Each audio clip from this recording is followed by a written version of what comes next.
తాకట్లో ఉన్న మీ బంగారాన్ని విడిపించి ఆ రోజు ఆన్లైన్ రేటుకి కొంటాం. Sharma gold company. ఇందిరమ్మ ఇళ్ల కోసం ఎదురు చూస్తున్న వారికి గుడ్ న్యూస్. తెలంగాణలో ఇందిరమ్మ ఇళ్ల నిర్మాణాలు ఊపందుకునే సమయం వచ్చింది. బుధవారం రాష్ట్ర బడ్జెట్లో ఈ ఆర్థిక సంవత్సరానికి ఏకంగా 12,571 కోట్లను కేటాయించింది. మధ్యలో ఆగిపోయిన డబుల్ బెడ్రూమ్ ఇళ్లకు ప్రభుత్వం నిధులు కేటాయించడంతో త్వరలోనే పేదవారికి సొంతింటి కల సాకారం కానుంది.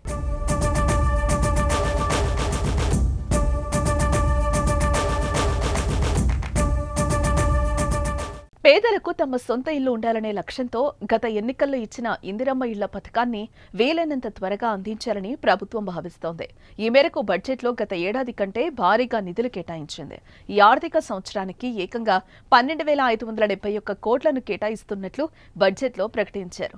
గత బడ్జెట్లో ఈ పథకానికి 8,424.06 కోట్లను కేటాయించగా ఈసారి ఆ నిధులను 4,147 కోట్లకు పెంచింది. గత ప్రభుత్వం చేపట్టిన డబుల్ బెడ్రూమ్ నిర్మాణాలు మధ్యలో ఆగిపోగా వాటికి కూడా నిధులను కేటాయించింది.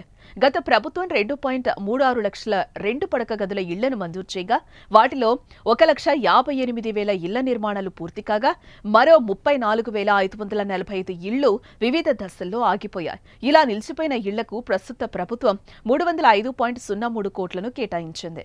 ప్రస్తుత ఆర్థిక సంవత్సరంలో డబుల్ బెడ్రూమ్ ఇళ్లకు సంబంధించిన చాలా కాలనీల్లో మౌలిక సౌకర్యాలు కల్పించనున్నారు.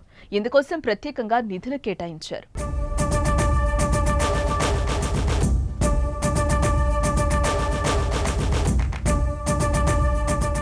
ప్రజాపాలనలో వచ్చిన దరఖాస్తుల ఆధారంగా రాష్ట్ర ప్రభుత్వం ఇళ్లను కేటాయించనుంది.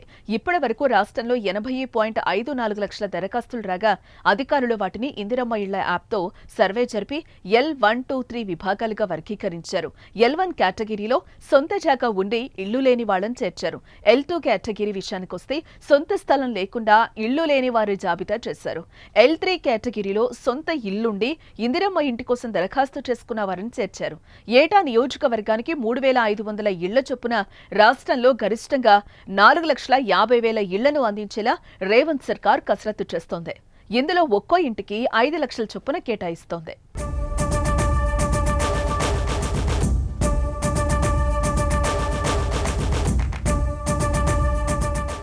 పేదలతో పాటు అల్ప ఆదాయ వర్గం, మధ్య ఆదాయ వర్గం వారికి కూడా అందుబాటులో ధరలకు ఇళ్లను నిర్మించి ఇవ్వాలని ప్రభుత్వం నిర్ణయం తీసుకుంది.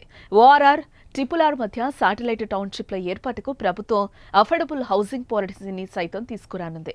ఇప్పటికే దీనికోసం ప్రభుత్వం టెండర్లను కూడా పిలిచింది.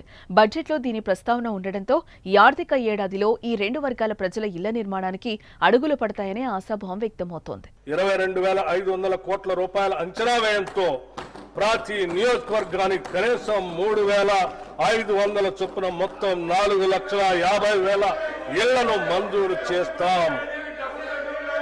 గత ప్రభుత్వం 10 ఏళ్ల పాటు నిరుపేదలకు డబుల్ బెడ్రూమ్ ఇళ్లను ఇస్తామని ఆశలు రేకెత్తించి చివరకు నిరాశా నిస్పృహలనే మిగిల్చింది.